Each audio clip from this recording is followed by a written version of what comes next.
Merci d'avoir accepté de participer à ce petit moment de discussion autour des dernières déclarations d'Emmanuel Macron. Juste, je fais une petite présentation pour celles et ceux qui ne te connaissent pas. Hamzat Boukari Yabara, tu es historien, spécialiste notamment du panafricanisme, mais aussi un grand critique de ce qu'on appelle la France-Afrique. Euh, Est-ce que toi, tu voudrais te présenter un peu plus? Qu'est-ce que tu ajouterais pour te présenter? Ce que j'ajouterais, effectivement, j'ai co-dirigé le gros bouquin L'Empire qui ne veut pas mourir, une histoire de la France-Afrique. Et puis à côté, je préside aussi une organisation, la Ligue panafricaine Umoja, qui travaille aussi sur toutes ces questions d'anticolonialisme, de lutte de libération dans les diasporas et sur le continent. Voilà, et puis je suis toujours ravi de partager mes analyses avec les uns et les autres, quoi. Voilà. Je t'ai pas dit bonne année en vrai, même si c'est une année qui commence difficilement. Oui, alors il y a le chef des fachos qui est mort aujourd'hui, donc bon, c'est déjà, voilà, bon, symboliquement, euh, c'est quelque chose qui permet de voir comment sur tout un siècle la question du racisme et du fascisme s'est institutionnalisée en France. Mm. Et ça permet aussi de voir qu'on est vraiment dans des luttes de longue durée. Donc, année après année, la lutte continue et on est debout et on espère qu'on va tenir debout toute l'année et que cette année sera moins douloureuse que celle qu'on a pu connaître précédemment, même si honnêtement, les perspectives sont pas forcément réjouissantes à tous les niveaux, quoi. Ouais, c'est sûr. Et je gère juste un truc sur le chat dont j'ai perdu une partie. Je vois qu'il y a un raid. Non, il y a un raid qui avait déjà été fait. Bonjour tout le monde. Le son est vraiment faible. Je ne sais pas de qui vous parlez. Si vous parlez de mon son ou du son de quelqu'un d'autre, j'ai l'impression que c'est mon son qui est très faible. Je vais essayer de parler donc plus fort. Ça va, toi, tu m'entends bien, Hamzat? Oui, oui, moi je t'entends bien, oui. Oui, oui. Parfait. Ok, super. Euh, je voulais commencer par cette phrase de Macron. Alors, Macron a fait une sortie, enfin sortie entre guillemets, ces derniers jours, donc le 6, très précisément, pendant la conférence des ambassadeurs. Il a dit une phrase où il parlait de l'ingratitude des présidents africains et il parlait aussi du fait que certains présidents africains n'auraient pas assez remercié la France. Est-ce que toi, ça t'a surpris cette phrase déjà? Alors, surpris, non, de la part de Macron, c'est quelqu'un qui a un ego démesuré, qui est totalement dans l'emphase et dans la critique et dans l'arrogance et la condescendance, et qui s'estime tout permis, qui estime que tout lui est dû. Et je trouve que cette phrase est d'autant plus violente et choquante qu'on est sur les 10 ans donc d'après Charlie Hebdo et qu'on se souvient des chefs d'État africains qui étaient venus manifester à Paris pour les victimes des attentats de l'époque, alors qu'on soulignait le fait que justement ils ne se mobilisent pas quand il y a les mêmes choses qui arrivent sur le continent africain. Donc je trouve qu'au contraire, l'Afrique a une très grande générosité vis-à-vis de la France. On a l'impression que quand la France comment dire, souffre, ben, c'est l'Afrique qui pleure avec elle. Enfin, il y a quand même je trouve que c'est extrêmement violent de sa part et que ça traduit sans doute des gros soucis psychologiques de sa part. Après, dans la réalité, les chefs d'État africains, déjà, de quel chef d'État parle-t-il C'est exactement? ça la question. Oui, ça, c'est un premier élément. Voilà, s'il parle de ces chefs d'État qui lui sont totalement inféodés, ben, j'ai plutôt le sentiment que tous se sont soumis à l'agenda français. Voilà, donc j'ai pas le sentiment qu'il y ait une quelconque ingratitude vis-à-vis de la France. Et en plus, la France n'est pas là pour se faire remercier, elle est là en Afrique pour ses intérêts. Et elle n'a jamais reconnu être là pour ses intérêts. Donc je trouve ça vraiment très déplacé, mais peu surprenant de la part de Macron, quoi. Et justement, peut-être pour expliquer un petit peu le contexte pour celles et ceux qui ne connaissent pas, Emmanuel Macron a donc parlé d'abord dans cette conférence des ambassadeurs. Est-ce que toi, tu as l'habitude de suivre ce moment? Parce que juste pour celles et ceux qui ne savent pas, en fait, tous les ans, Emmanuel Macron fait un discours aux ambassadeurs qui est le moment où il va donner un petit peu, il va les remercier du fait, enfin, du travail qu'ils ont accompli pendant l'année au nom de la France, et il va aussi leur donner un peu les directions pour l'année à venir. Donc là, l'année 2025 commence sur cette espèce de moment où il faisait un bilan de ce qui s'était passé en Afrique. Il faut savoir qu'en Afrique, la France a été, enfin l'armée française a été dégagée d'Afrique concrètement. Et donc il fait cette espèce de bilan en disant il y a une ingratitude, il y a des chefs d'État qui seraient en fait en place grâce à cette armée française qui a intervenu, qui a protégé finalement les démocraties africaines. Et on a l'impression qu'il parle particulièrement du Mali parce qu'il reprend la rhétorique de dire on nous a invités en Afrique. Et attends, je finis juste ce truc. Il dit on nous a invités en Afrique, on s'est battu contre les djihadistes, on s'est battu pour la liberté, etc., pour maintenir des systèmes démocratiques. Et aujourd'hui, on nous chasse. Alors qu'en réalité, le Mali, ça fait déjà un moment que la France est partie. Et en fait, c'est plutôt, on a l'impression, sur des choses comme le Tchad ou la Côte d'Ivoire, par exemple, qu'il est en train, ou le Niger, qu'il est en train de parler. Il y a une confusion, j'ai l'impression, entre tous les pays, pour ceux qui n'y connaissent rien. Bah, effectivement, c'est-à-dire on est vraiment dans le flou le plus total, puisqu'en fait, il explique en gros que sans l'armée française, les États en question n'auraient plus leur souveraineté. Alors, on ne sait pas exactement de quels États il parle, parce qu'effectivement, le Mali, le Burkina et le Niger ont chassé les soldats français qui s'étaient installés au moment de l'opération Serval et Barkhane. Donc, il n'y avait pas de base militaire au Mali, au Niger, au Burkina. Il n'y avait pas de base militaire comme il y en a au Sénégal, en Côte d'Ivoire, au Gabon, au Tchad et à Djibouti. Mais il y a une intervention militaire française et c'est ces militaires-là qui ont été chassés donc lors des dernières années par des militaires qui ont pris le pouvoir dans ces trois pays. Et donc, du coup, il y a une rupture des relations diplomatiques entre les trois États du Sahel et la France.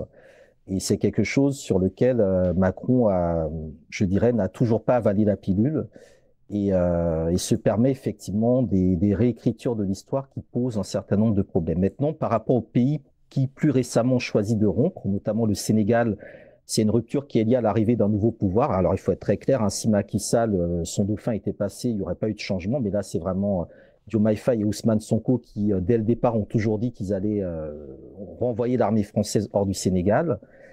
Le cas du Tchad qui est un peu surprenant, mais là aussi, ça peut être lié à la manière dont le fils Déby a succédé à son père, dont on pense que la France serait un peu impliquée dans son assassinat. Ok. Et, euh, et la Côte d'Ivoire, où là aussi, c'était un peu une surprise, une demi-surprise, puisqu'on sait depuis un certain temps qu'il y a une réorganisation. Là, il y a une réorganisation effectivement de la présence française pour être moins visible et pour, entre guillemets, alors soit s'européaniser, soit s'internationaliser avec les Américains. Voilà. Alors, il reste le Gabon, dont on n'a pas trop parlé, où là aussi, on a justement, comme en Guinée, des coups d'État qui ont lieu, mais on voit bien que c'est pas des coups d'État qui dérangent la France. Mhm. Et puis Djibouti, sur laquelle Macron donc, est revenu en disant, voilà, ça, c'est vraiment la base internationale, etc. Donc, effectivement, on a l'impression qu'il noie un peu le poisson dans l'eau. Et surtout, ça fait partie, en fait, de sa stratégie rhétorique de ne pas reconnaître comment dire, les défaites de la France au Sahel. Et en fait, c'est un discours qu'il fait aux ambassadeurs, donc il ne peut pas avoir une posture défaitiste. Donc c'est vraiment une posture de conquérant, de victorieux. L'histoire nous donnera raison, ils finiront par nous remercier. C'est un peu ça qu'il dit. Voilà, il y a un moment où les Africains retrouveront la raison et là, ils se diront, ah, mais oui, on a oublié de remercier la France, remercions la France. Et je trouve ça très, très caractéristique d'un impérialisme français qui est toujours actif. Je pense qu'il faut bien comprendre les enjeux. L'impérialisme français est plus que jamais vivant et ce discours de Macron le montre très bien. Et Il est juste, d'autant plus qu'il est en train de se réorienter sur d'autres espaces et d'autres territoires tout en gardant une présence stratégique dans l'Afrique francophone, comme lui-même le dit à un moment en disant ben, on a toujours des liens solides, des très bonnes amitiés. Voilà, il s'est permis de citer le cas du Bénin. Bon, là aussi, c'est quelque chose qui est très particulier. et, Voilà, en disant que c'est la France qui a pris l'initiative de bouger. Voilà, personne ne nous a fait partir, c'est nous-mêmes qui avons choisi. Donc, il ce y a qui un est peu complètement une faux. volonté de reprendre le narratif des dernières années, effectivement. Et j'ai une question parce que il dit ce discours devant les ambassadeurs. Mais moi, j'ai l'impression qu'il y a plein d'ambassadeurs qui ont quand même aujourd'hui une stratégie un peu différente et qui essayent justement de ne pas perdre le peu d'influence militaire, en tout cas que la France garde en Afrique. Et donc j'ai l'impression qu'une phrase comme ça va fracasser tous les efforts, alors je suis quand même contre ces efforts, mais tous ces efforts qu'ont fait les ambassadeurs pour essayer de sauvegarder ce qu'il restait de la légitimité française en Afrique de l'Ouest, comment est-ce que tu penses que ça va mettre les ambassadeurs ce genre de discours? C'est ça qui est un peu paradoxal, il y a un côté où ils s'adressent à eux, ils leur donnent cette direction conquérante, et en même temps, bah, ça va les mettre dans la merde, j'ai l'impression. Bah, oui et non, c'est-à-dire qu'il dit très clairement, voilà, en fait, il reconnaît à demi-mot que l'armée française elle est un peu anachronique en Afrique et que maintenant il faut passer à la formation, à l'équipement, à la qualification de la menace. Donc ça aussi, c'est des éléments de langage qui sont assez particuliers. Et surtout, ce qui est demandé en fait des ambassadeurs, c'est de mener de la diplomatie économique. Ce qui intéresse Macron, c'est faire du cash. C'est un président bollorisable. Donc lui, ce qui l'intéresse, c'est qu'est-ce qu'il peut rapporter concrètement aujourd'hui à la France. Voilà, Areva est parti, Orano est parti du Niger. On a vu qu'ils sont en train de dealer avec la Mongolie. Ouais, il en a Donc parlé tout pas ce qui mal de fois intéresse, hein, dans le voilà, discours. voilà. Donc tout ce qui intéresse Macron, c'est voir comment aujourd'hui on peut retrouver de nouvelles zones de potentialité et maintenir aussi l'Afrique dans une forme d'émasculation. C'est assez intéressant parce que c'est que quand il arrive sur le continent africain, parce que dans le discours, il parle de toutes les régions du monde, Oui, mais quand il arrive sur l'Afrique, là, il parle voilà, du sport, on va utiliser les Jeux olympiques pour voilà, avoir des relations avec la jeunesse, voilà, il y a quelque chose comment dire, qui infantilise constamment la relation avec l'Afrique. d'ailleurs, Donc la question de la diplomatie économique, elle est sous-jacente quand il parle du Nigeria, de l'Éthiopie, de pays qui effectivement économiquement pèsent quand même largement plus que les anciennes colonies françaises, quoi. et d'ailleurs, j'ai remarqué un truc, c'est qu'il parle d'ingratitude et il dit, en fait, c'est une phrase très générale. Il dit, il y a de l'ingratitude. Alors, j'ai plus la phrase exacte, mais je pourrais la retrouver. Donc, il parle de l'ingratitude de certains chefs d'État africains. Il ne mentionne pas exactement lesquels, ce qui est quand même très flou, comme on l'a dit, en déclaration publique. Si tu fais une déclaration publique comme ça sur un pays comme la Chine ou comme la Corée ou comme les États-Unis, c'est limite de la déclaration de guerre. Enfin, c'est pas de la déclaration de guerre à ce point-là, mais c'est de l'hostilité manifeste diplomatique qu'un président de la République prenne sur lui de faire une phrase aussi agressive à l'encontre d'un pays. Et là, il le fait d'une manière globale sur un continent sans expliciter précisément qui est-ce qu'il vise. Et du coup, j'ai l'impression que ça réactive vraiment cette logique coloniale de euh, les Africains sont, comment dire, sont ingrats par rapport aux bienfaits qu'a apporté la colonisation, enfin la colonisation entre guillemets, puisque lui il n'en parle pas, il va dire qu'a apporté la France, le soutien, l'aide, le dévouement des soldats, etc. Alors concrètement, il vise hein, le Mali, le Burkina Faso et le Niger, hein. Je Oui, pense qu'il n'ose pas dire les mais choses il le très dit pas, frontalement, mais c'est c'est ça. bah, il parle du déploiement de l'armée française contre le terrorisme à partir de 2013. Donc, Ouais. bon, voilà, on fait pas un dessin, on voit très bien qu'il parle de ces trois pays, mais qu'il est tellement dans la rage qu'il veut pas les citer, les nommer, parce que les citer, les nommer serait leur donner trop d'importance. Hmm. Voilà, il est vraiment dans cette idée que, Mais voilà, du coup, ça crée maintenant, l'effet qu'on pense que c'est tous les Africains d'Afrique de l'Ouest qui seraient ingrats vis-à-vis de la France.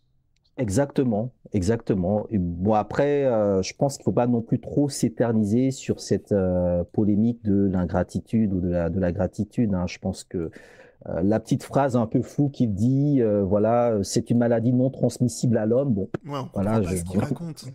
comprends pas ce qu'il raconte, quoi. Enfin, il y a vraiment un souci psychologique dans sa manière de présenter les choses et très rapidement, il veut embrayer sur les soldats français donc morts au Sahel. Euh, En parlant évidemment de Jean-Marie Bocquet, donc qui était en fait son conseiller spécial, dont l'un des fils justement est mort en opération, je sais plus où, je pense au Sahel ou en Afghanistan, je sais plus où, qui était chargé justement de préparer la réorganisation dont il parle, donc la réorganisation de la présence militaire française dans la zone.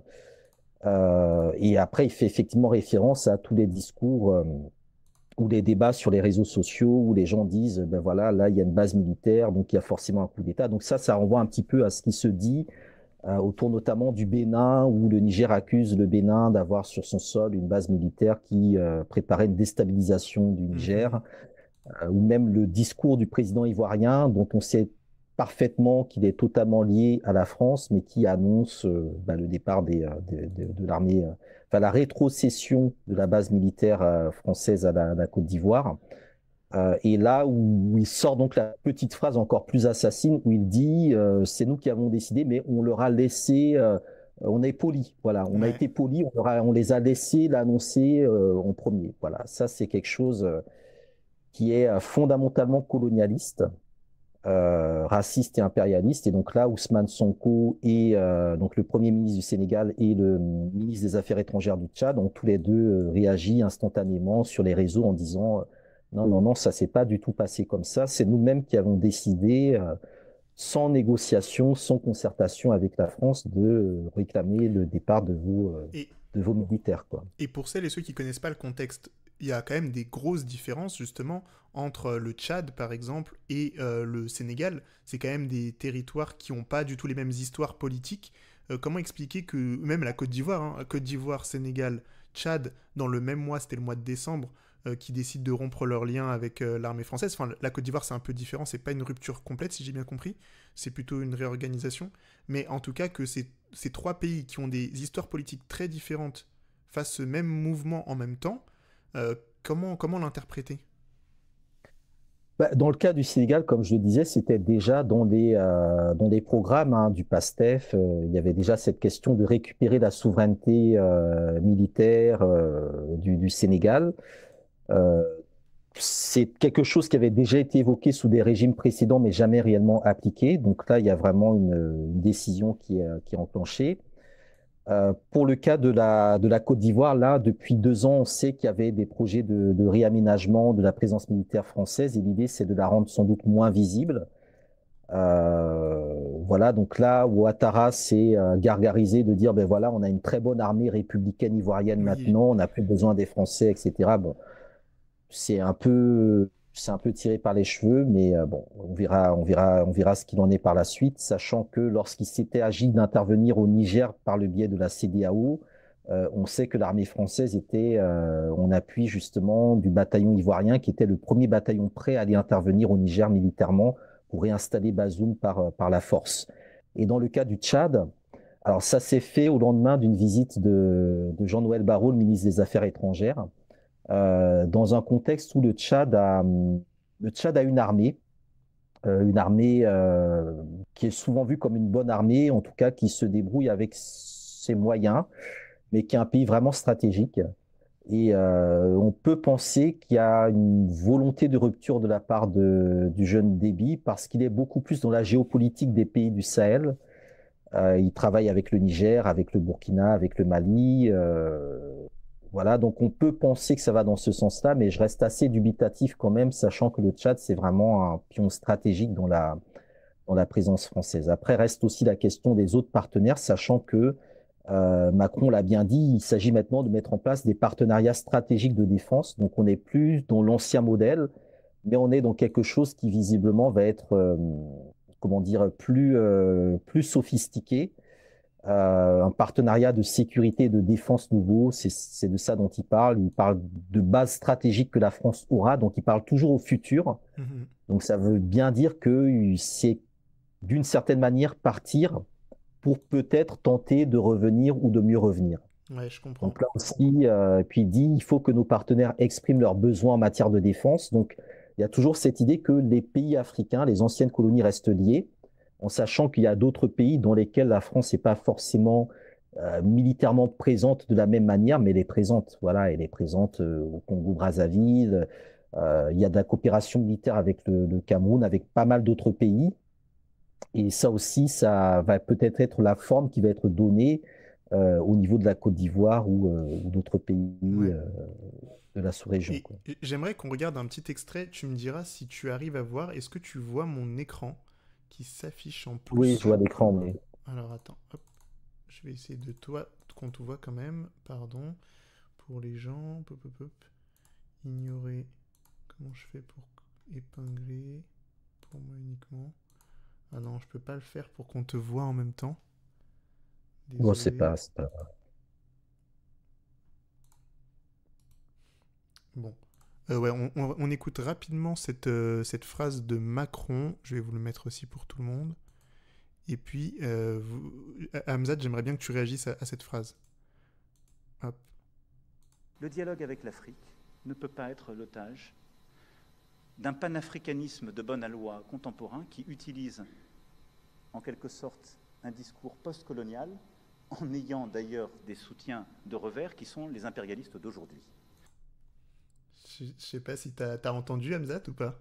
Alors, j'ai pas entendu, mais je crois, d'après le verbatim, c'est là où il parle du panafricanisme de Bonalois, les Ouais, faux voilà, c'est intellectuels, ça. tout ça, etc.